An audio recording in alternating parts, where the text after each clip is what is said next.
دعوت اسلامی ہر سال کی طرح اس سال بھی عید الاضحیٰ کے موقع پر دنیا بھر میں مقیم اوورسیز مسلمانوں کی جانب سے قربانی کے فرائض نہایت منظم انداز میں انجام دے رہی ہے۔ قربانی کا یہ عظیم فریضہ شریعت مطہرہ اور علماء کرام کی رہنمائی میں ادا کیا جاتا ہے تاکہ تمام اسلامی اصولوں اور سنت ابراہیمی کو مکمل طور پر ملحوظ خاطر رکھا جا سکے۔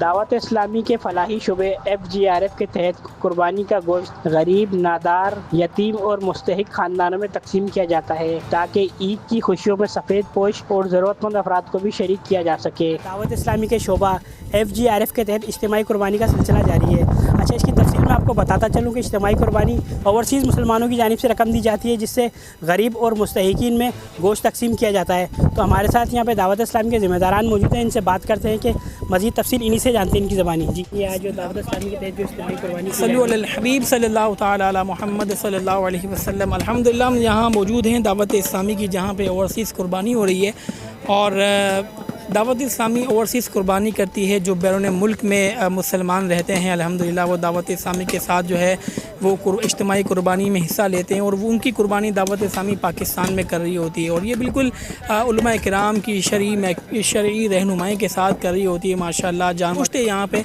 وہ الحمدللہ دعوت اسلامی کی انٹرنیشنل فلاحی جو شعبہ ہے دعوت اسلامی کا، فیضان گلوبل ریلیف فاؤنڈیشن، اس کے تحت جو ہے وہ لوڈرز میں لوڈ ہو کے ماشاءاللہ حیدرآباد کے مختلف ایریاز میں اور حیدرآباد کے اطراف کے جو ایریاز ہیں ان میں الحمدللہ دعوت اسلامی جو ہے وہ مستحقین تک جو ہے وہ ڈور ٹو ڈور پہنچانے کی کوشش کرتی ہے۔